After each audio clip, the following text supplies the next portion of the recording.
Okay, so my floor needed cleaning, and I was going to vacuum in here, and I decided, well, that should give me impetus to do something I've been wanting to do for quite some time. Um, we've never really talked about powder measures, but leading into this, I'm showing some builds. And one of the perennial questions we've had for many, many years, every time I build something, every time somebody picks up a new gun, while they're waiting and they're excited and they're going through stuff, they're thinking of all the things that they should upgrade for this new gun. And I can't count the number of people that have asked me, do I need to get a better press, a better reloading press? And I tell them no. Reloading presses got one job and they all do it just fine for what we're doing. There are places, I've shown on prior videos how even the biggest press that I own, which is called a Big Max, it's a big huge O-frame, deflects 14 thousandths while it's sizing 50 BMGs. It deflects 9 thousandths doing big 308s when I'm forming and stuff. But just resizing the big 50 BMGs, it deflects 14 thousandths. It stretches. All presses stretch some, but all of that is completely immaterial because the only thing a press needs is to be consistent. If it stretches 14 thou every time, you're fine. Nothing needs to touch, nothing needs to, all the BS you've heard. And one of the other things I get asked is, do I need to get a new powder thrower or a new scale or a new, a better way? And here's where I deviate a little bit. I say no, as far as powder scales and common, well, let me put it another way. As far as common powder scales, the little rocker beams from the different people and the little cheap electronics, or even something like a Charge Master, which I have right here, falls into the scales. No, they're all essentially the same. And they're all essentially the same as a thrower. And if you're going to get a thrower, just buy a cheesy little Lee Perfect powder thrower for 20 bucks. Or 30 bucks, or whatever they are now in the new post-pandemic era of BS. But the point is, all throwers are the same. All throwers are essentially the same as the Charge Master style reloading system. Now, the best kissers in the world, the most accurate shooters in the world, the absolute smallest groups in the world are shot in short range bench rest, 100, 200 yard bench rest. And for that, you don't need much of anything, because powder weight doesn't mean squiddle. This is one of the best powder throwers available on the market today for bench rest shooting, and it works fine. These are the cheapest that I know of, the Lee Perfect powder measure, and they work fine. If you decide to get one of these, it's just as accurate, no different really, and it works fine for short range bench rest. Short range bench rest, you can operate with 50, 60 feet per second of extreme spread. People have been shooting for years, and they argue and they grunt and they whistle at all of us who shoot longer range, and they say, nobody never know where we shoot the littlest groups in the world, and we don't need no stupid scales. We don't. Well, frankly, I'm sick and tired of people comparing apples to oranges. And yes, they're right. You know, a stopped clock is right twice a day. So listen to what's being said here. In short range bench rest, you don't need extreme spread. You can get a good technique going with one of these, and you're shooting a powder that meters so well that it shouldn't even count. I mean, it's just remarkably meterable. It's designed to be metered. It's not perfect, but trust me, you can go out and win at bench rest by getting a good technique with a good powder thrower and throw an H133 or sorry, Vita 133 or H322 or 335 or 130 or well, maybe you can go all the way down. The typical thing you're going to find is that all bench rest powder meters very well. Now, does it meter well enough to stretch it out beyond 100 yards, 200 yards, maybe 300 yards? No, it absolutely does not. 99.8% of all of the records that have ever been set in the accuracy world were set with 30, 40, 50 feet per second of extreme spread. But the paradigm changes when you get beyond 300 yards. It changes when you get beyond 300 yards. Think about you. There is no such thing as the bullet that shoots at 100 and at 1,000. So, the rules change. We've got to put this into perspective. For long range, you do need one item that normally is not found on your loading bench, and that is a good scale that will measure down to the individual flake of ball powder. I learned a couple things today in doing this. This is not a test. Understand, this is not a test. But I've proved empirically in the past that ball powder measures or meters no better or worse here on the Charge Master or out of a good quality thrower. But we have to be really clear. I one time really screwed up because I assumed that all the people out there jacking their jaws were right and they were not just uneducated idiots who had never tried it and were making stupid assumptions. Everyone, sorry to say it that way, but it's so close that if I asked 1,000 people, 1,000 people would say, yeah, ball powder meters better than any flake powder or any extruded powder. Well, that's simply not true. Simply not true. So what I did today, again, this is not a test. This is just a little experiment for me. And here's the reason. I sell somebody a gun and they want to upgrade. I tell them no on the press. I tell them no on... The only thing I tell them they need to get is a really good scale if they're going to shoot beyond 500 yards with this setup that we've got. That's it. I said you can be perfectly well served with a thrower from Lee Precision, the perfect thrower, which is just a cheese hole little cheapy thing. And even though I've used them just enough 20 years ago to feel that, I decided I better come out here and at least run a little test on it. So I did. I bought 2 brand new ones. And I didn't ground these. That's one thing I normally, when I'm serious about this, I ground them. But I did wipe them down with dryer sheets because they're all new. This isn't. This got a billion rounds. You can see all the black in there. That's graphite. This scale is grounded and looped to this scale, which is grounded and looped, and it's grounded to the building. And before one of you people who think you understand electricity jump in here and say, well, what are you doing grounding plastic? You must be completely retarded. No, the answer is that you who question grounding powder throwing equipment are ignorant. And ignorance can be cured, so those of you who think that I'm wasting my time grounding this, listen. As I teach my Hunter Ed students, the difference between ignorance and stupidity is that ignorance can be cured. Stupidity is to the bone. Stupid is doing this stuff when you should learn a little bit more about it, doing the same thing over and over, banging your head against the wall, expecting different results. No, we're here not to test stuff, not to give you inflated opinions of who I am and what I am and my abilities, just to share things that I have found. Number one, this blackness in here is graphite.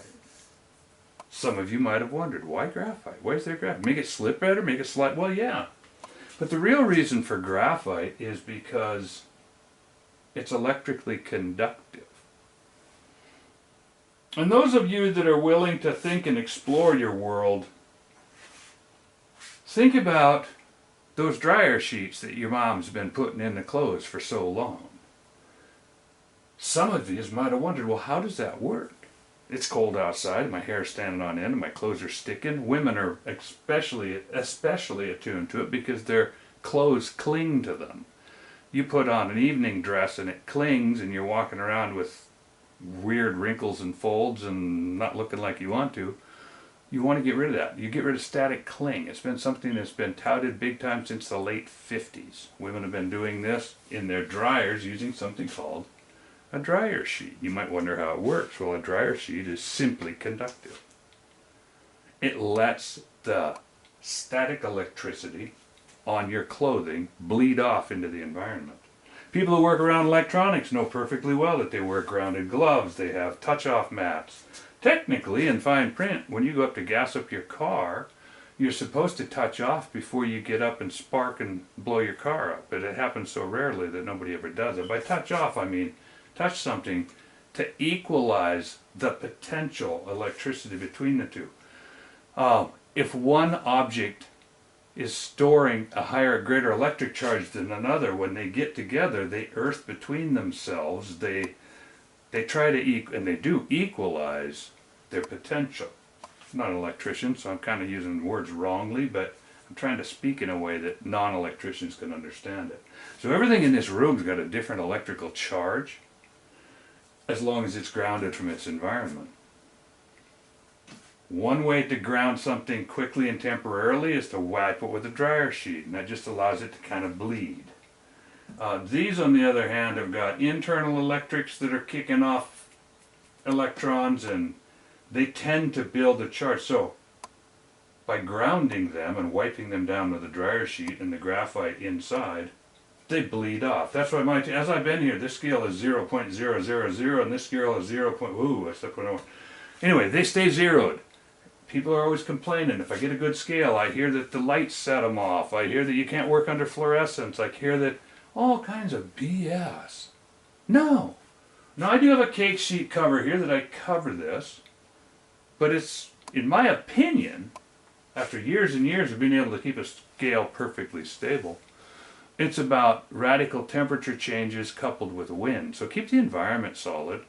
I keep this room heated to a consistent temperature, and I put this, I don't know, cake cover over it when I'm gone for days and weeks at a time. So, first of all, I've got the equipment here. My check equipment is that scale, which will weigh down to any kernel of powder that exists. So I wiped everything down, I grounded everything out, so I'm getting decent results, and I started throwing me some powders. I've got stacks of papers here with all my numbers. I just throw. So I'm going to go through right now, and I'm going to go through some powders that are common enough that some of you might recognize them. H110 ball powder. With the Charge Master, it varied in the charges that I threw. I tried to throw 80 or 100 and just mark high and low. Now, here's another thing. I will never ever lose a chance to preach about extreme spread versus sectional density, or not sectional density, the SD one that has to do with, I think about it so little that I can't even remember what it is. It's definitely not sectional density, but it's averages and means and throwing out the highs and lows, and it's more, to put it simply, bullshit. Because I shoot long range, what matters to me is the highest velocity and the lowest velocity. I'm not interested in statistics and bell curves and in between, and so there will be no standard deviation talked of here. We're going to talk about extreme spread. I threw a bunch of charges, and the extreme spread of those charges was H110 ball powder on the electronical thrower, the Charge Master, 0.35 of a grain, third of a grain. H110 ball powder in the Harrell, 0.6 over half a grain. H110 ball powder in the Lee Perfect Precision poopy piece of puppet plastic, 0.35 and 0.4. I switched over to Little Gun to get another ball powder. Exact same thing here, 0.35. The Harrell, 0.61. It doesn't particularly like ball powder, never has. I've worn one of these out. I got the newer upgraded one. I've had Culver conversions. I've probably gone through 5 good powder measures, and they're all about the same as one of these. Now, is this going to wear out? Yeah, probably. $20 buy 3 of them. You know, I guess, because here we go. Little gun ball powder in this perfect 0.25 of a grain, 0.42 of a grain. Then I went to H322, which is a known, I've done tens of thousands of rounds of the next three. 22, 4350, 4831 are all something I do every day. I know what this thing will throw because I use this to throw my pre-charges to put them on there and get them exact. Okay? But H322, Chargemaster 0.36. This thing is pretty consistent. It's between 0.3 and 0.4. But anyway, 0.36. Jump over to here, H322 in this nice harrow measure, which it's designed for, 0.2. 70 some. Now, all of these are quite susceptible to manhandling. I have a very good technique. I over and over and over. So I managed to just automatically throw 0.2 of a grain with this. 0.33, 0.28. H4350 is my next one, and this is a common powder, gets used a lot by me. 0.39 on here, and that falls right within my parameters. I always figure about 0.4, and I'm going wham, bam, wham, bam. Those of you who watched me before know that on 4350 I'm generally doing a WSM, and it's generally for over 500 yards, and it's generally weighed to the kernel. I don't recall the last time I did anything bigger than 308 without weighing to the, oh shoot, no, that's not even true. Anything bigger than a 308 sized 243 sized, 47 Lapua sized case, I basically just weigh them to the kernel because I know the problems. But anyway, 4350 came across at 0.39, 0.4, 0.31, 0.38. Next came 4831, and the reason I threw this in is because I wanted to do 4831 two different ways. H4831, 0.55 on here. And that, again, agrees with prior. H4831 is not the best metering powder either. I came over to the Harrell, H4831, tended to bridge, and the best I could do was 0.7. Now when I say tended to bridge, the way this is designed to be used is, this is the dump position. So you come up to fill, and you go down to dump. You come up to fill, and you go down to dump. If you come up to fill and start banging, you're going to screw up your compression of your chamber. If you come down here and start banging, it doesn't do anything, but in the case of 4831, it keeps it from bridging. 4831 was the first powder that started to bridge. First I could only get 0.71, and my technique had to be come up, shake it twice, come down, and bang, bang, bang, bang, bang, bang, bang, bang, bang, bang, bang, till it quit dumping. Literally. 0.71, came over here, this was also 0.7, and this was 0.9. H4831 did not meter well at all. I went to IMR 4831, this dropped down to 30. This bridged so bad it was unusable. I'm going tick tick, la la la la la la la la la la la la la la. It was over a grain, and I basically said, do not do IMR 4831 to me. You can do whatever you want. I don't care. You can lick it up with your tongue, spit it into a bowl for all I care. This isn't a safety pitch. So, this bridged so bad for me that I would never use it. I couldn't get it within a grain.